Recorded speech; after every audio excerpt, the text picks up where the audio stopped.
बाबा बाबा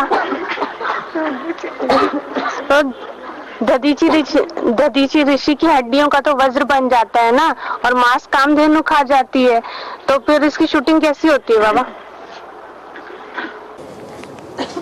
दधीची कौन है? ब्रह्मा। ब्रह्मा बाबा। और उन्होंने हड्डी हड्डी पुरुषार्थ किया कि नहीं किया है? किया। जो हड्डी हड्डी पुरुषार्थ किया, उस हड्डी हड्डी पुरुषार्थ से टैली कोई का पुरुषार्थ होता है नहीं। उस हड्डी हड्डी पुरुषार्थ के साथ कोई का पुरुषार्थ टैली होता है या नहीं टैली होता है? उससे ज्यादा होता है ना। नहीं, हड्डी हड्डी तो वो ही ने स्वाहा की। किसने? कैसे? पता नहीं। एक अव्यक्त वाणी में बाबा ने कहा, जो बहुत विकारी होते हैं ना, विकारों को छोड़ ही नहीं सकते, उनके लिए बोला है अव्यक्त वाणी में।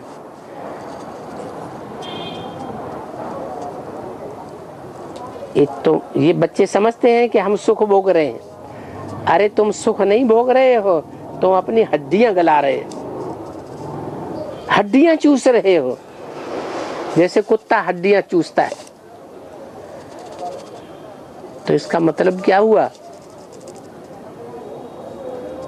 इसका मतलब ये हुआ कि शरीर के अंदर खून बनता है, ढेर सारा खाना खाओ तो थोड़ा सा खून बनेगा, सार बना ना।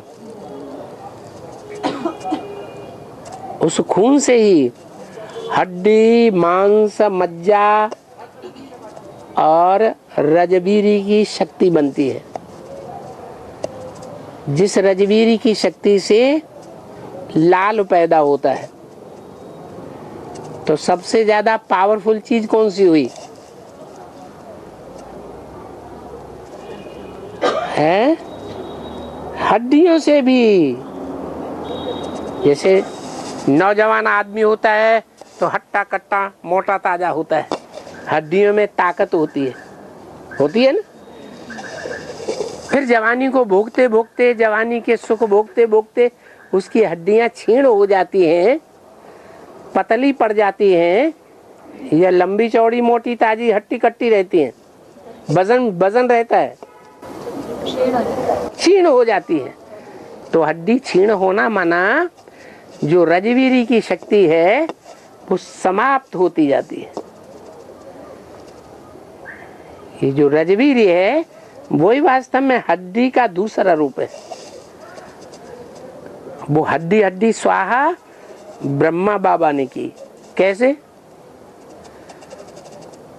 ब्रह्मा बाबा पक्के योगी थे। क्यों नहीं योगी थे? हैं? बुद्धि बच्चों में, योगियों का हार्ट फेल नहीं।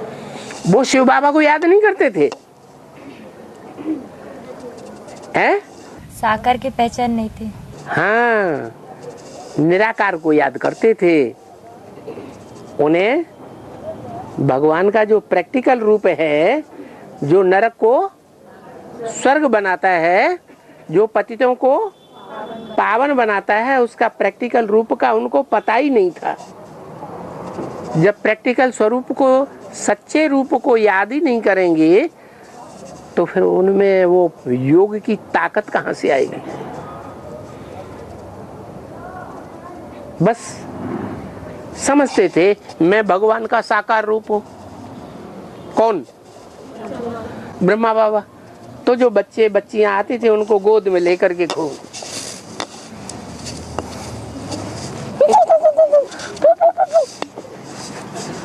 जैसे माँ बाप बच्चों को गोद में लेके खिलाते हैं ना, ऐसे।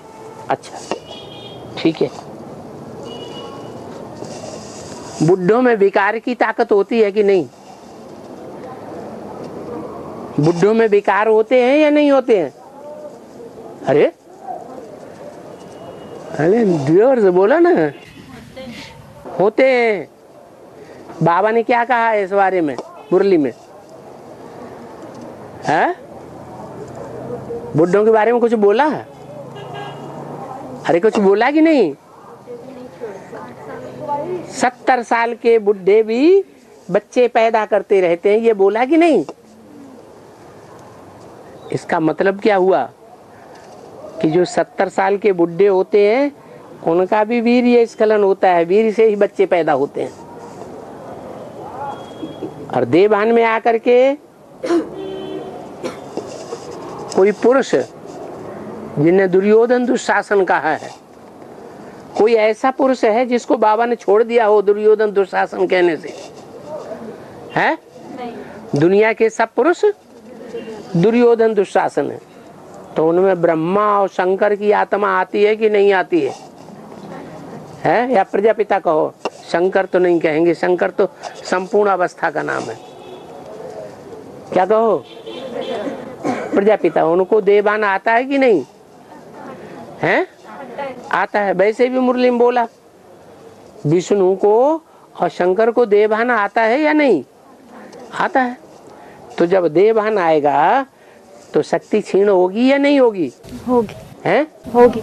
और रोज बच्चों को गोद में लेना, रोज उनको प्यार करना, देह से चिपक चिपक करना, तो देवभान आएगा या नहीं आएगा? देवभान आता था और स्खलित होते रहते थे अंदर।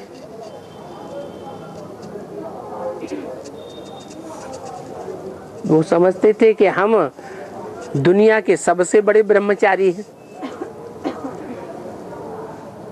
तो वीर्य अंदर अंदर स्खलित होते जाना, ये सबसे ब्रह्मचारी बड़े की निशानी हो गई क्या? नहीं, ये तो समाज से छुपाने वाली बात हो गई, समाज की आंखों में धूल झोंकने वाली बात हो गई। परंतु उन्होंने जितना बच्चा बुद्धि से समझा योग को और भगवान को, उस हिसाब से उन्होंने उसका पालन किया। तो बच्चों के कल्याण के लिए उन्होंने अपनी हड्डी हड्डी स्वाहा कर दी या नहीं कर दी? है? कर दी। इतनी हिम्मत दुनिया में और किसी ने नहीं दिखाई जो बच्चों के लिए इतना त्याग करे।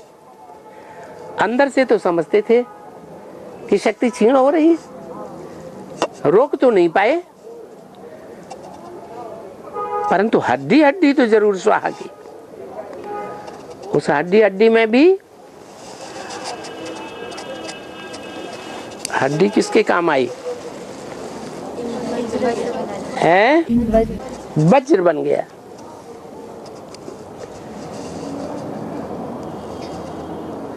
वो वज्र क्या है?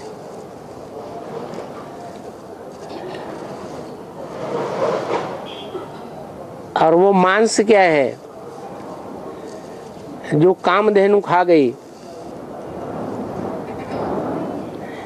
है?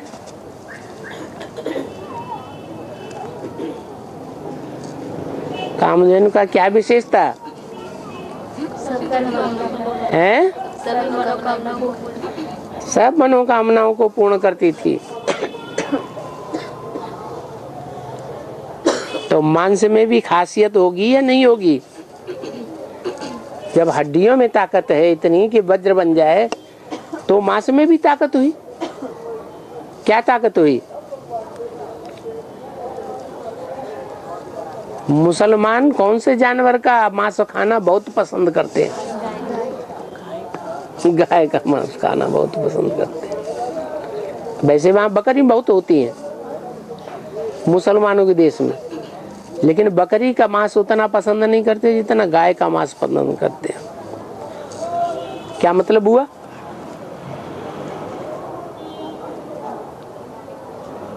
सबसे जास्ती देवभानी धर्म कौन सा है? मुसलमान, इस्लाम। इस्लाम धर्म। तो मांस को बहुत प्यार करता है ना। तो किसका मांस खाते हैं? गाय का। गाय का मांस। और गौओं में भी सबसे अच्छी गौ कौन सी मानी जाती है? कामधेनु। वो कौन सा राक्षस है? जिसने वृंदा के साथ शादी की थी है जलंधर। साक्षात जल को धर बैठा, धर लिया। तो साक्षात ज्ञान जल का रूप कौन? जगदम्बा। क्यों धर लिया? क्योंकि उसकी प्योरिटी के आधार पर उसका शरीर बहुत सुंदर था। तो प्योरिटी के आधार पर जो शरीर सुंदर था, उस सुंदरता के प्रति उसका आकर्षण था। बाबा भी कहते मुरलियों मुसल्लियां बड़ी सुंदर सुहानी होती है। एक आंख बंद करके देखती है, सारा शरीर ढांक करके रखती है, कोई की नजर न पड़ जाए। तो है देहभान की बात, मांस की बात नहीं है। काय की बात है? देहभान की बात है। माताओं में देहभान होता है। माताओं में सबसे बड़ी माता है कामधेनु, सबकी कामना की पूर्ति करती है। इस्लामी हो, बौद्धि हो, क्रिश्चियंस हो। एक दिल्ली ही ऐसी है जिसकी गोद में सब धर्म वाले पले हैं।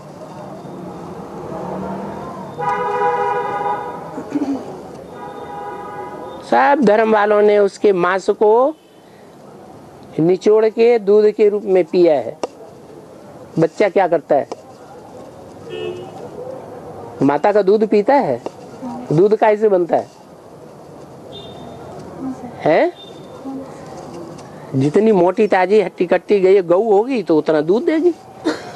कमजोर होगी तो दूध भी कम देगी। तो सब धर्म वालों ने उस माता के गोद में खेल किए हैं, हिंसा भी की है। और जो हिंसा करता है उसको ज्यादा मजा आता है, या जिसकी हिंसा होती है उसको ज्यादा मजा आता है? हिंसा करने वाले को ज्यादा मजा आता है।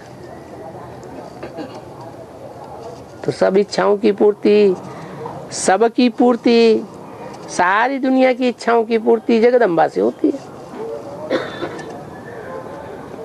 तो दिखाते हैं जगदम्बा माँ ने मांस खाया दधीची ऋषि का, तो तपस्या ज्यादा किसको मिली? जगदम्बा को मिली। और हैं वज्र समान पुरुषार्थ करने वाले को मिली। सब शस्त्रों में श्रेष्ठ शस्त्र कौन सा है? वज्र। गीता में क्या बोला है? हाँ, आयुधान माने आयुधों में, शस्त्रों में। तो शस्त्र धारण करने वालों में श्रेष्ठ कौन है? राम है। राम और शस्त्र व्रताम हम। तो राम वाली आत्मा का जो शस्त्र है वो कैसा है? धनुष कहो चाहे वज्र कहो। शिव जी का धनुष भी तो प्रसिद्ध है। क्या? परशुराम आए राम के विवाह में, धनुष यज्ञ में, तो क्यों नाराज हुए? है ये मेरा शिव का धनुष किसने तोड़ा है? अपने को शिव का बहुत बड़ा भक्त समझते थे, नाराज हो गए। तो शिव का धनुष कहो या उसको इंद्र का वज्र कहो, बात एक ही है। दोनों में कठोरता। हाँ, अंतर यह है कि धनुष में लचीलापन ज्यादा होता है। जितना खींचेंगे उतना खींच जाएगा,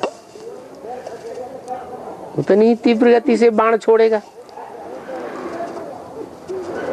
तो ये शरीर रूपी धनुष है, शरीर रूपी वज्र है।